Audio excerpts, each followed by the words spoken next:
और मेरे प्यारे साथियों को मेरा शुभ प्रभात। मेरा नाम अंशिका है, मैं कक्षा 8वीं की छात्रा हूँ। आज मैं आप सभी को एक ऐसे व्यक्ति के बारे में बताने जा रही हूँ जिन्होंने बुद्धि और मेहनत से 32 डिग्रियां प्राप्त की हैं और लोग उन्हें बाबा साहब के नाम से भी जानते हैं, जिनका नाम है डॉक्टर भीमराव अंबेडकर। डॉक्टर भीमराव अंबेडकर का जन्म 14 अप्रैल 1891 को हुआ था। वे अपने माता पिता की 14वीं व अंतिम संतान थे। डॉक्टर भीमराव अंबेडकर के पिता सूबेदार रामजी मालोजी सकपाल थे। वे ब्रिटिश सेना में सूबेदार का काम करते थे। डॉक्टर भीमराव अंबेडकर के पिता संत कबीरदास के अनुयायी थे और वे बहुत पढ़े लिखे व्यक्ति भी थे।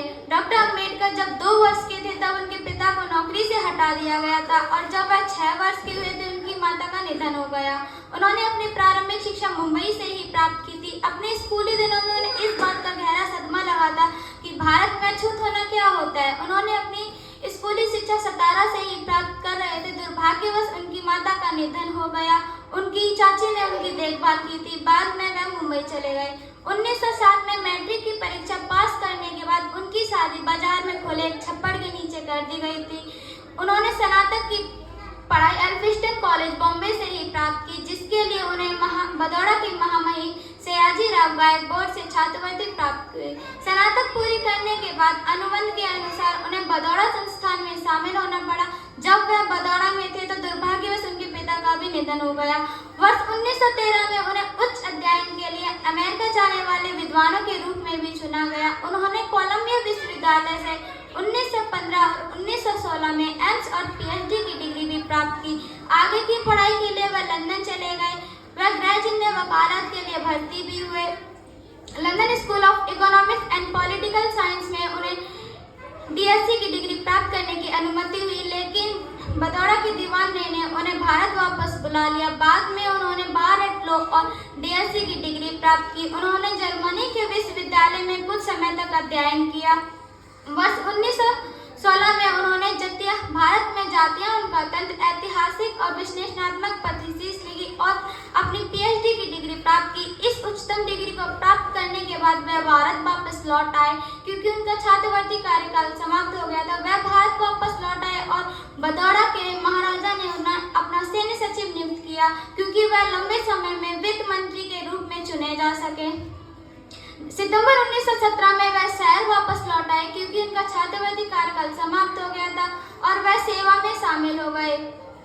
नवंबर 1917 कुछ दिनों तक रहने के बाद वह मुंबई के लिए रवाना हुए। अस्पृश्यता के कारण उनके साथ हो रहे दुर्व्यवहार के कारण वह सेवा छोड़ने के लिए मजबूर हुए। डॉक्टर अंबेडकर मुंबई लौट आए और वह राजनीतिक अर्थव्यवस्था के प्रोफेसर के रूप में सेडानम कॉलेज में पढ़ाने लगे। जैसा कि वह अच्छी तरह पढ़ाते भी थे, वह बच्चों में बहुत लोकप्रियता से रहते थे। छात्र भी उन्हें बहुत लोकप्रिय करते थे, लेकिन उन्होंने अपनी कानून अर्थव्यवस्था की पढ़ाई शुरू कर देने के कारण अपने पद से इस्तीफा दे दिया। डॉक्टर अंबेडकर ने 1924 में इंग्लैंड से वापस आने के बाद दलित वर्गों के कल्याण के लिए एक एसोसिएशन की शुरुआत की। इस एसोसिएशन में सर चिमनलाल जी सीतलवाड़ अध्यक्ष बने और डॉक्टर भीमराव अंबेडकर वहाँ के चेयरमैन थे। इस एसोसिएशन का तत्काल उद्देश्य यह था कि शिक्षा का प्रसार हो, दलित वर्गों की समस्याओं का प्रतिनिधित्व हो और हर एक चीज में सुधार आए। उन्होंने 3 अप्रैल 1927 को बहिष्कृत भारत समाचार पत्र की भी शुरुआत की। डॉक्टर भीमराव अंबेडकर ने 8 जुलाई 1945 को जनता शिक्षा समाज नामक एक संस्था की भी स्थापना की थी। डॉक्टर भीमराव अंबेडकर ने अपना पूरा जीवन दलित वर्ग और उत्पीड़ित वर्गों के कल्याण में अपना पूरा जीवन बिता दिया। डॉक्टर भीमराव अंबेडकर ने भारत का संविधान और मसौदा तैयार करने में अपनी महत्वपूर्ण भूमिका निभाई। डॉक्टर भीमराव अंबेडकर ने 40 पुस्तकें लिखी हैं। 18 पुस्तकें उनके जीवन पर आधारित हैं। उनकी कुल संख्या 58 हो जाती है।